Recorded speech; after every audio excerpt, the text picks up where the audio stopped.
The scriptures had predicted the resurgence of Vedic knowledge all over the world. Saints had foreseen the appearance of a person who would fulfill this prophecy.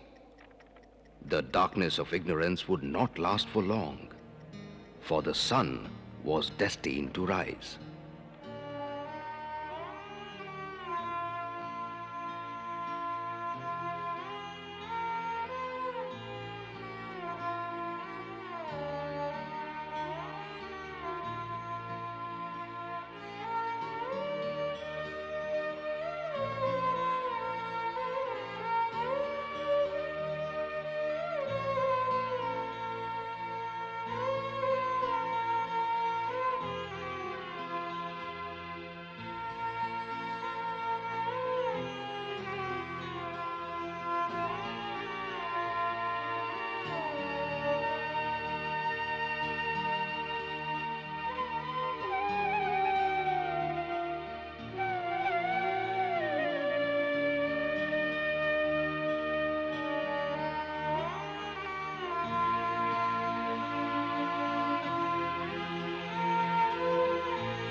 The seas have played an important role in the history of India.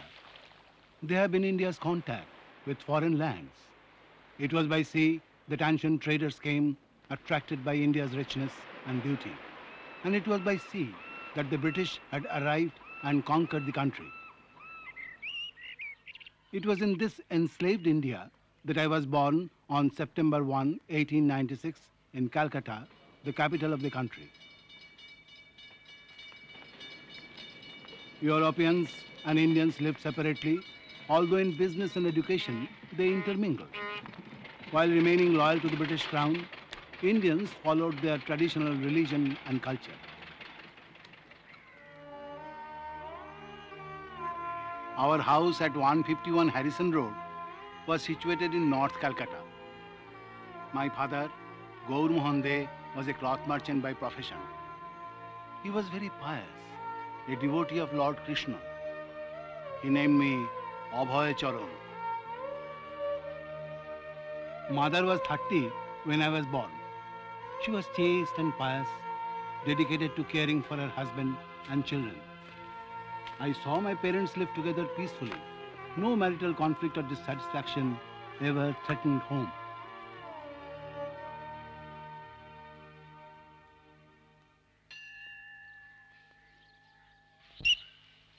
The earliest memories I have are of the Radha Govinda temple, which was situated just across the street. It was a place almost daily visited by our family and relatives. I remember standing at the doorway of the temple, praying and hearing the melodious devotional songs. I would watch for hours together.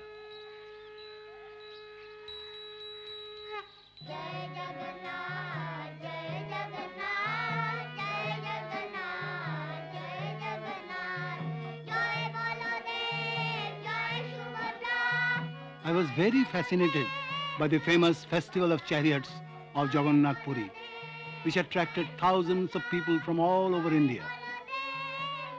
Father bought me a small 4-feet high cart, which I decorated and started celebrating my very own festival with my friends.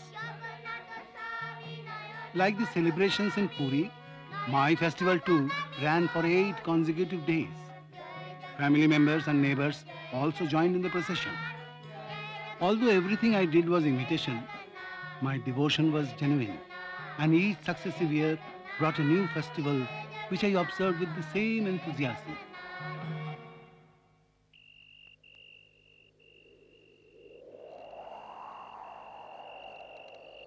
For me, my world was my small house, my loving parents, and my festivals. I needed nothing more. But the world outside was a different one. It was a world of suffering and death. When I was 13, Hindu-Muslim riots broke out in Calcutta.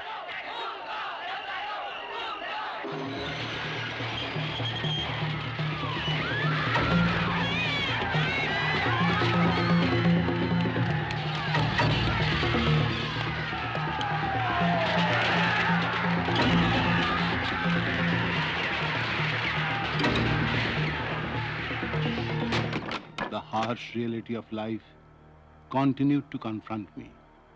Mother suddenly died.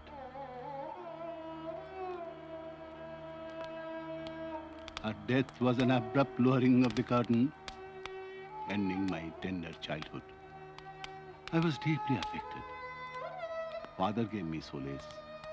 The soul is eternal and everything happens by the will of God. Have faith and just depend upon Him. I understood. But life for me had changed. I was now forced to grow up. Childhood had ended.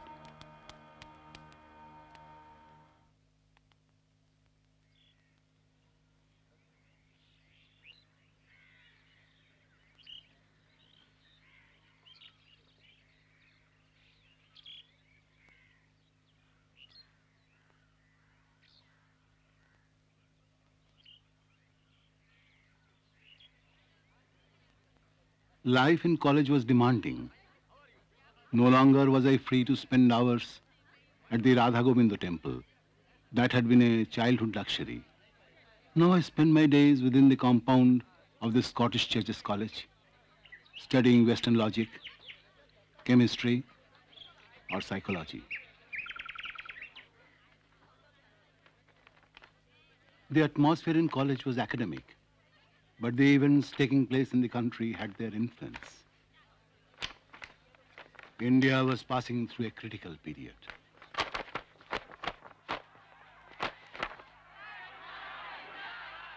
The movement for independence was gathering momentum. College was strict in forbidding anti-government propaganda, but students were sympathetic to the cause of home rule. Although there were no signs of open rebellion, we sometimes held nationalistic meetings in secret. I heard names well known in India: Surendranath Banerjee, Lala Lajpat Rai, and of course, Mohandas Karamchand Gandhi. I was attracted by him. Gandhi always carried a Bhagavad Gita and spoke of being guided by its philosophy. His personal habits were pure. Gandhi abstained from all intoxication, meat eating, and illicit sex. He led a life of simplicity. I read his speeches and followed his activities. Maybe he could carry spirituality into the field of action.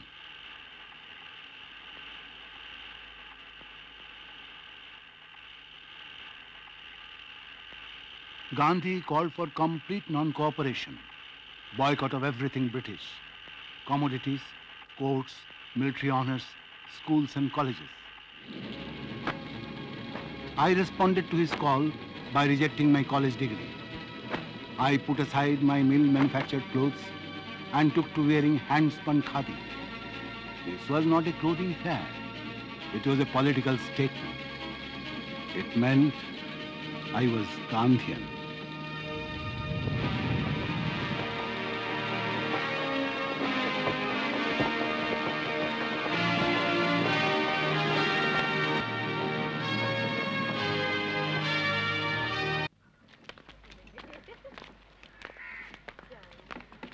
Oh boy, you must meet this saint from Mayapur. He is... Oh no, Noren. I know all these saints and gurus, They are just beggars fooling people to collect donations. No, I'm not going. You must come. This particular guru seems to be a very learned scholar. You know, he's Bhakti Siddhanta Saraswati, the founder of Gaudiya Math. Remember? Oh, no, Naren. Please don't behave this way. Nare Baba, I'm not going. Just for a while, oh boy. We won't be long. Just to have a look. On the roof of the Gaudiya Math Center, Bhakti Siddhanta Saraswati sat with a few disciples and guests. Upon seeing me and my friend, he immediately said, "You are young men. Why don't you spread the message of Bhagavad Gita throughout the whole world?" I was a little surprised. I protested. Who will listen to your message? First, India must get freedom. How can we spread Indian culture if we are under British rule? He replied, God consciousness doesn't need a change in Indian politics. It is so important that it cannot wait. No man-made political system can actually help humanity. Only by turning towards God, following His instructions, can we achieve peace. This is the verdict of the scriptures. From that day on, my life changed. I was deeply impressed by that first meeting with Bhakti Siddhanta Saraswati. Being from a pious family, I could appreciate what he was preaching. Of course, he was preaching to everyone, but he found something in me, and I was convinced by his argument and the mode of presentation. For the first time in my life, I felt defeated. But I knew this was not a defeat. It was an immense gain. I felt that I had met a very nice, saintly person, and I accepted him as my spiritual master in my heart. But I was now a married man, and due to family obligations, I could not take up preaching immediately. Having shifted to Allahabad, I started a pharmaceutical business and traveled frequently throughout northern India. But soon, I was in for a setback.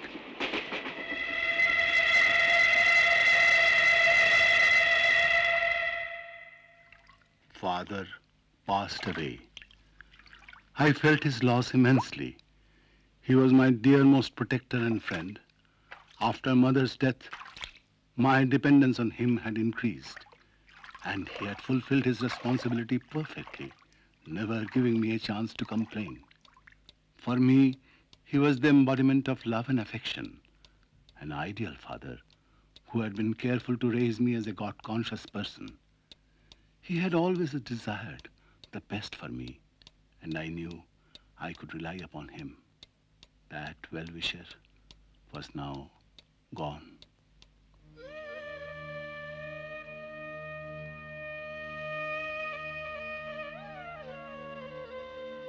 The Bhagavad Gita, for which I had held fascination since childhood, assumed greater relevance in my life.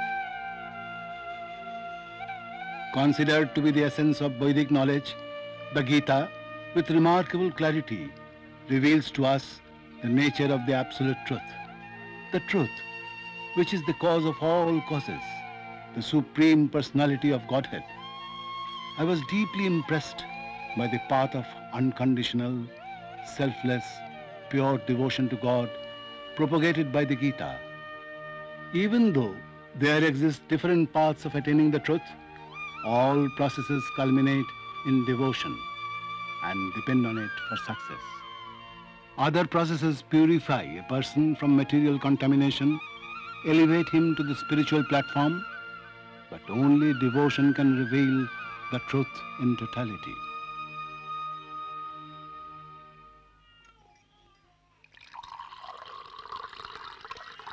My life was changing, but along with this emerged problems in my family. I had hoped that my wife and children would join me in my quest for the truth. I tried encouraging them, but somehow they did not share my enthusiasm.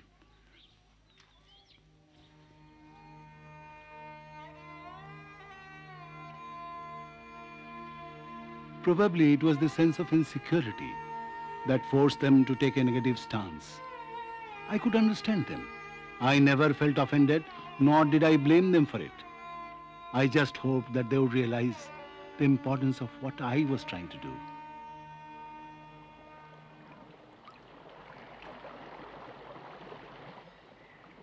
In the autumn of 1935, I was with my spiritual master in the holy city of Vrindavan, taking a walk on the banks of Radhakunda.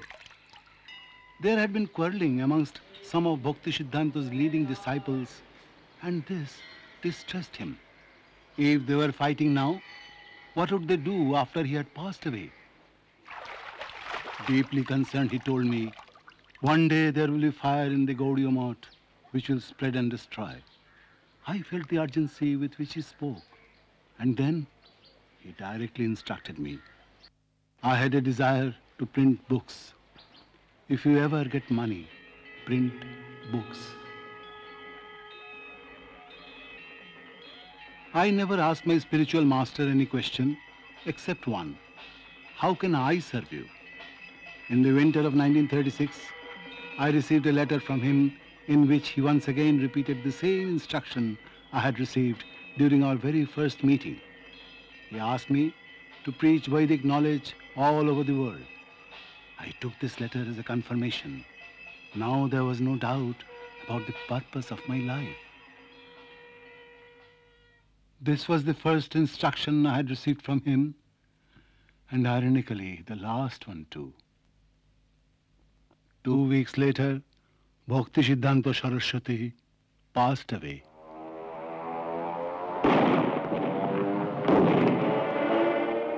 In 1939, the Second World War had begun. Lord Linlithgow, the Viceroy of India, announced that India was at war with Germany. Indian soldiers were dispatched to battlefields in Egypt, Iraq and Burma. Calcutta was bombed day after day. As the fire of the World War raged throughout the planet, the fire in the moth predicted by Bhakti Siddhanta Saraswati also broke out. Two parties emerged to be successors to their guru. Quarreling and fist fighting broke out. They sued each other in court. The preaching of the Gaudiya Math stopped.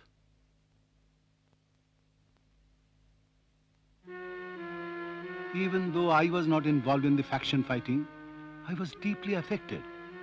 I realized the importance of strictly following the instructions of the Guru as emphasized by the Gita.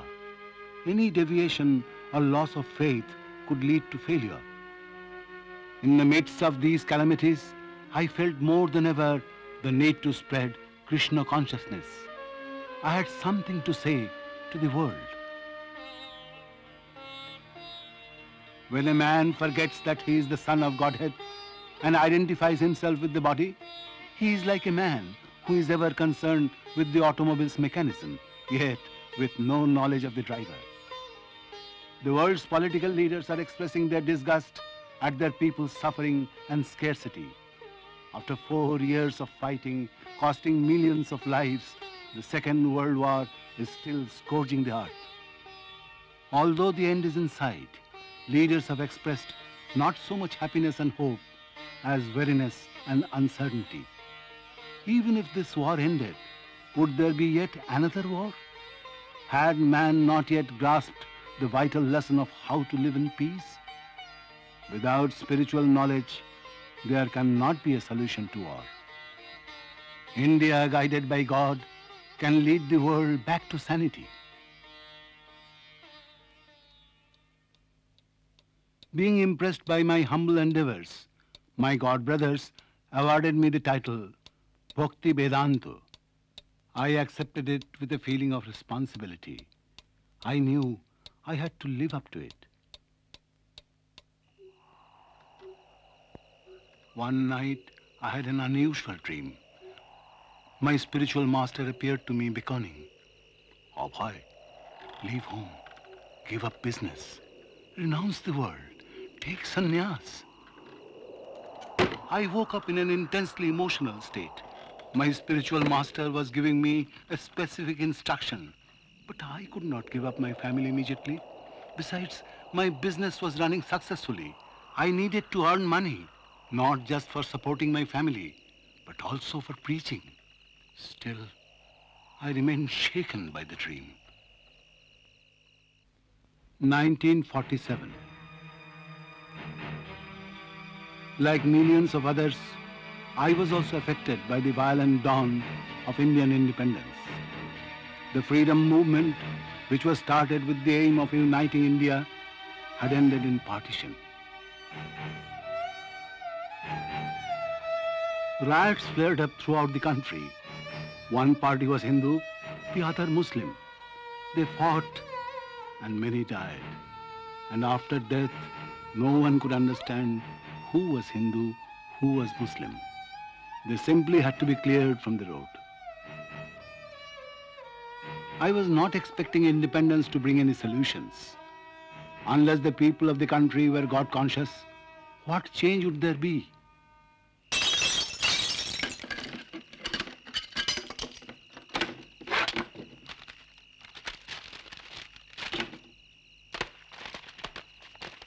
A few months later, my business suffered a major setback. My servants and employees stole almost everything. The loss was immense, and the business could not be revived. This certainly was a serious blow, but somehow I saw the present circumstances through the eyes of the scripture. I remembered a verse from the Srimad Bhagavatam, where Lord Krishna says, "When I feel specially merciful towards someone, I gradually take away all his possessions." I was never disinclined to pursue my business, but it seemed God was forcing me. You must give it up. And I realized that He was gradually freeing me for actively pursuing my mission. I left for Jhansi. This time not for business, but for preaching.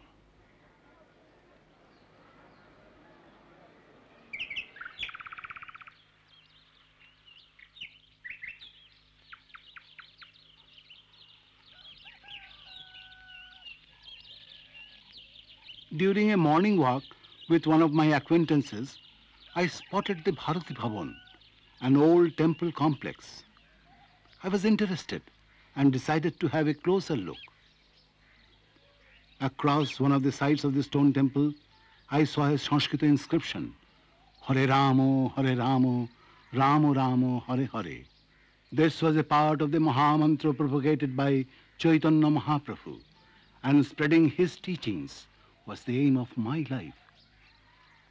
I considered this inscription a sign from God. Turning to my accomplice, I said strongly, "The Lord has built this building for my use."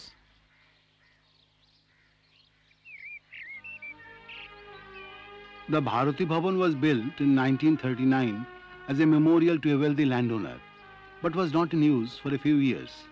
And I was told that if the custodian, Mr. Bhoyal, agreed to give the building in charity, I could use it for my preaching. Extremely enthusiastic, I began thinking, in this room we will have discourses and lectures. This will be the temple room. Guests here, printing press there. Somehow I convinced Mr. Bhoyal. And here in Bharati Bhavan, I started the League of Devotees. In 1857, Rani Lakshmibai, the Queen of Jhansi, had started a political revolution against the British. The rebellion had then spread to the entire country, posing a serious challenge to the foreign rulers. And now, 100 years later, I was attempting to start a spiritual revolution, which I hoped would engulf the entire world.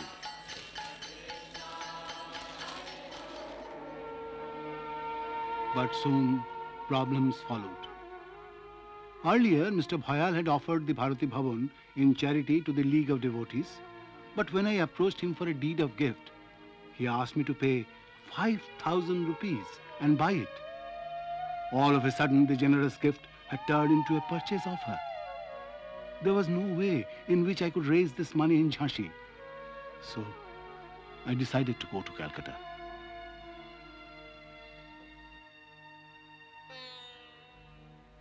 On returning home, I was confronted by the inevitable realization which had been lurking in my mind for many years.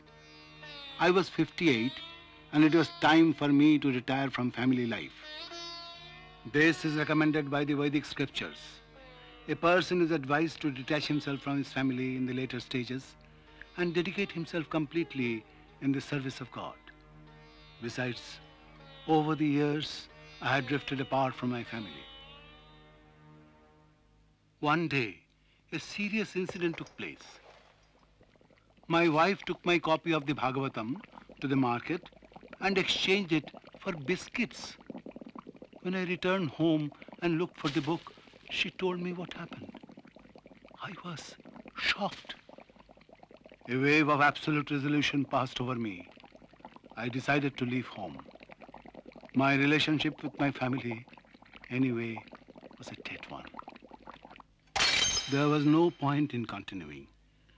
Now my sons were well settled. Relatives were also there to provide support. There had been many people in past history who had given up their family for a higher cause. They had risked being misunderstood and condemned, and it would be the same for me. But I had to do it. I had fulfilled my duties towards my family. Now I had to fulfill my duty towards the world. As I left, my family thought I would soon be back. But only I knew it was all over. I would never return.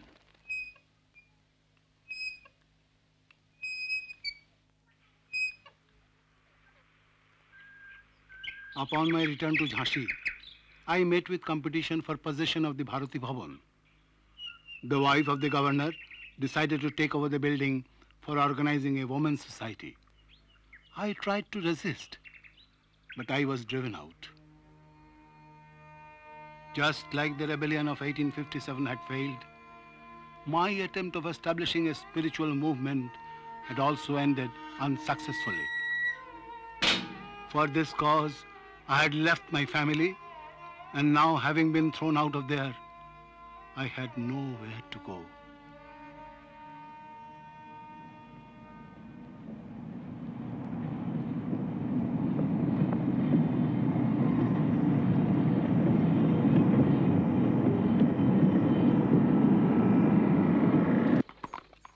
I had been to Vrindavan several times, but they had been brief visits. This time I was going there to stay. Here, 5,000 years ago, my Lord Sri Krishna had manifested his earthly pastimes.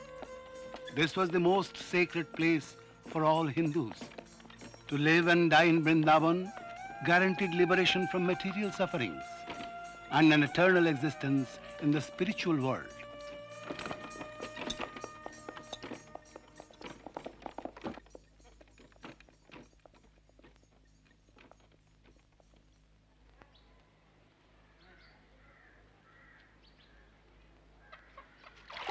I was already 60 years old, but like others, I had not come to Vrindavan to retire.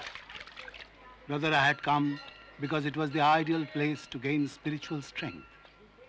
Here, I wanted to prepare for my mission.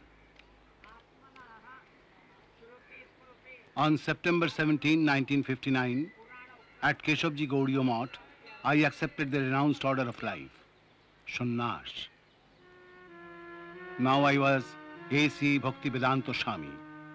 For me, accepting this new title did not mean just changing to saffron and giving up family, home, business. This I had already done. It had a greater significance. It was the mandate I required, the irrevocable commitment. Now, it was only a matter of time before I would travel to the West. The knowledge contained in the Vedic scriptures had been protected by the Sanskrit language for centuries. But now, the secret had to be released to the world. If I had to succeed, I had to translate the scriptures into English. I began with the Srimad Bhagavatam. In Vrindavan, I stayed at the Radha Damodar temple. It was here that Lord Chaitanya's most intimate disciples, Rup and Jeev Goswami, had resided 400 years ago. I knew that they wanted me to go to the West, and somehow God had brought me here to receive their blessings. Writing was only half the battle. The other half was publishing. For this, I had to go to Delhi.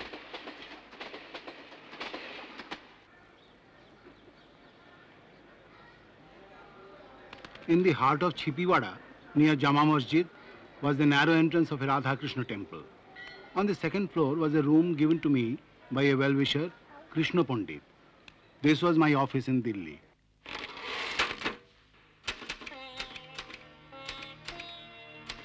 We know that our honest attempt in presenting this great scripture, conveying the transcendental message for reviving the God consciousness of people in general, is fraught with many difficulties. Our capacity of presenting the philosophy in adequate language will certainly fail, and there may be so many discrepancies in spite of our attempt to present it in the proper way. But we are sure that with all our faults in this connection, the seriousness of the subject matter will be taken into consideration, and the leaders of the society will still accept this on account of its being an honest attempt for glorifying the Almighty.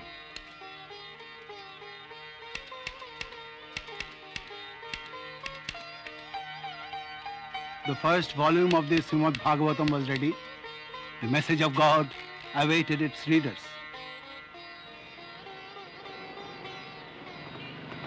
But India had changed. People were blindly imitating the West, giving up their own culture. It was such an irony. Though theoretically Indians praised their traditions, they accepted Western thoughts and way of life without hesitation in practice. In such a situation, distributing Srimad Bhagavatam was not easy.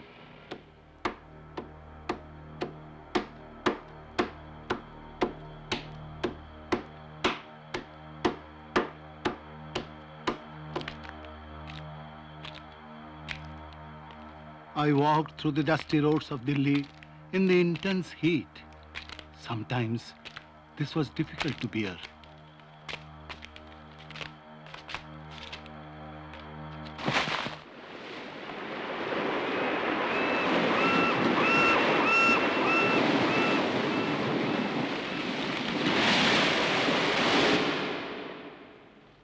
I often dreamt of going to New York. It had become an obsession. But how this would happen, I did not know.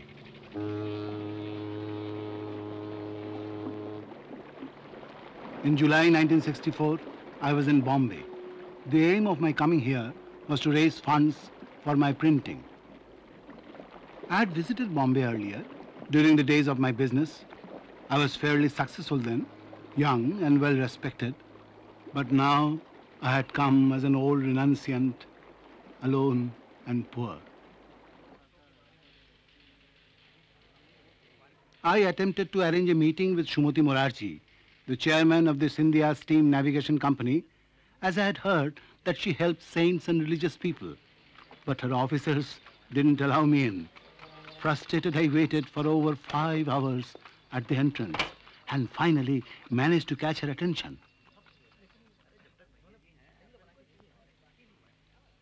As Shumati Morarji went through the typed manuscripts and the published volume of the Srimad Bhagavatam, I watched her with great apprehension. Suddenly she said, "All right, I will give you the aid. Whatever you want, you can get it printed."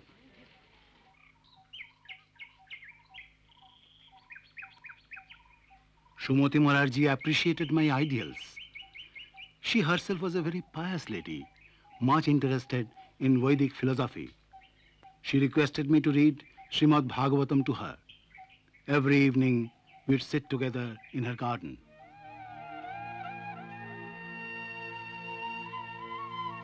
I meditate upon Lord Krishna because he is the absolute truth, the primeval cause of all causes of the creation, sustenance, and destruction of the manifested universes. He is directly and indirectly conscious of all manifestations, and he is independent because there is no other cause beyond him.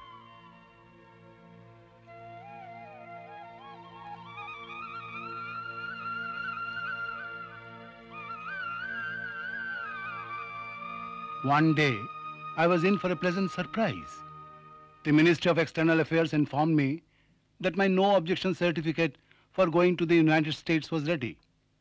But I had not instigated any proceedings. Then how did this happen? I was shown the declaration form signed by one Mr. Gopal Agrawal of Pennsylvania, in which he solemnly declared that he would bear the expenses of my stay in America.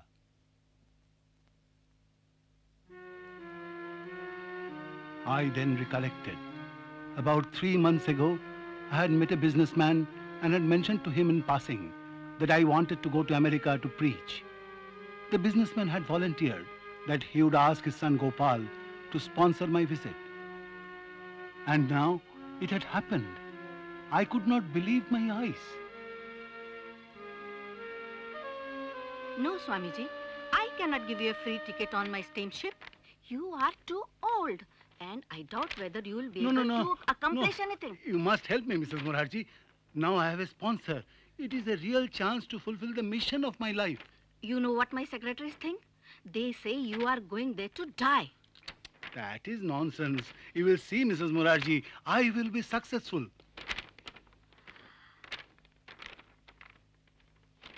Okay, Swamiji. I will give you a free ticket.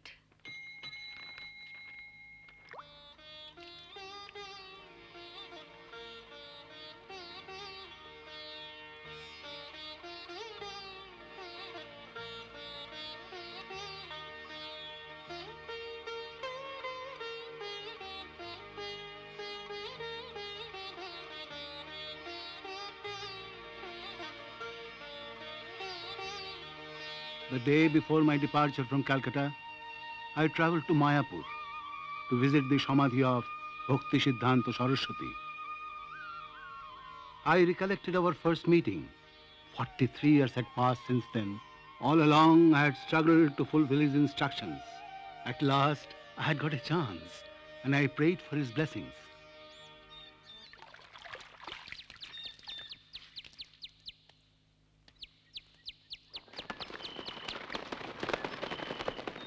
The day had arrived. Besides me in the taxi sat Shishir Bhattacharya, a singer I had met a year ago. He was not my relative, not a disciple, not even a close friend. He was just an acquaintance who was willing to help. It was such an irony.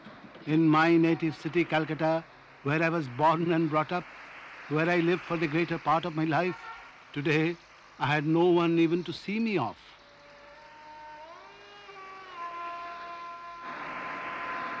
I have my wife and sons, daughters, grandsons, everything.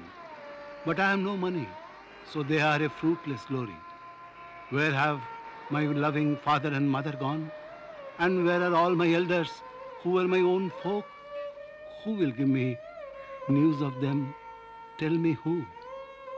All that is left of this family is a list of names.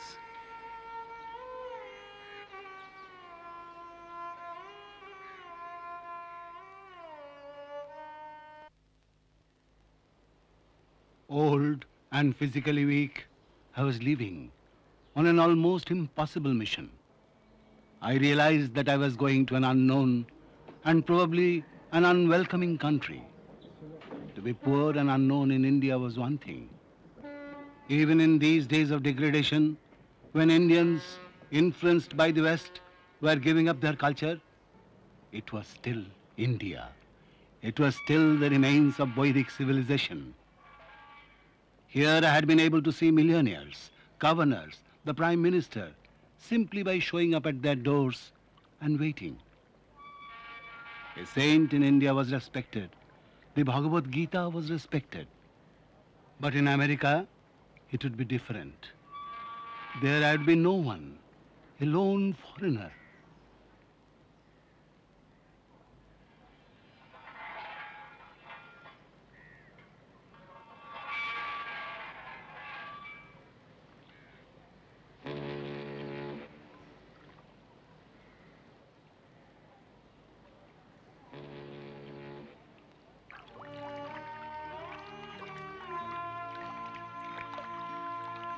Standing on the deck, I watched as the ship slowly sailed away. The Indian shore, which drifted further and further away, reminded me of the struggle I had undergone. And the sea before me, on the other hand, reminded me of the struggle that was in store ahead. The British had come to India by sea and had won it over by its strong military might. And now, also traveling by sea, I was making a humble attempt to win over the West for India, not by any weapons, but by the message of love, love of God. With 40 rupees and the handful of possessions I was carrying with me, my mission certainly seemed difficult to accomplish. In fact, I had no idea of how it could happen. But I knew this was Lord Krishna's plan, and so it would surely happen. In fact, the temples already exist, devotees exist, books exist. Only time separates us.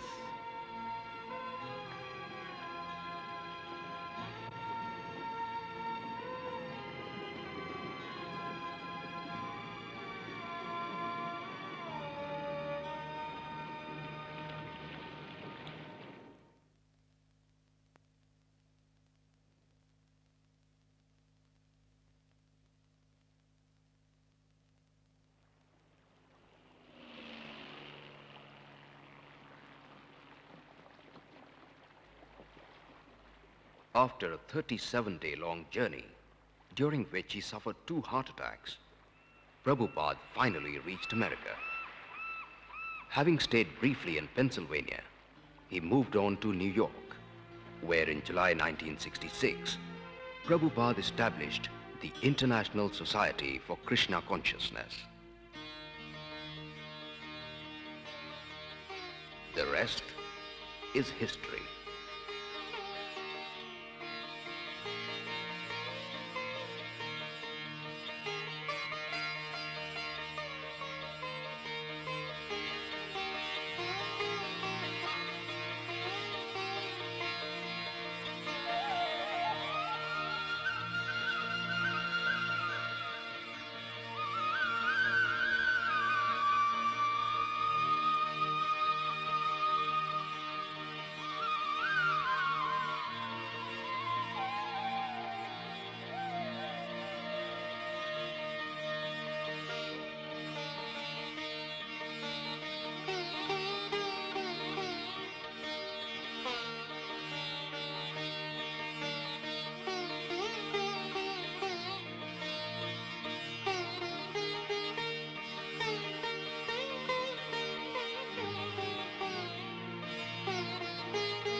Krishna तदीय पदपङ्कजपञ्जरान्तम् अद्यैव विशतु मे मानसराजहंस प्राणप्रयाणसमये कफवातपित्तौ कण्ठावरोधनविधौ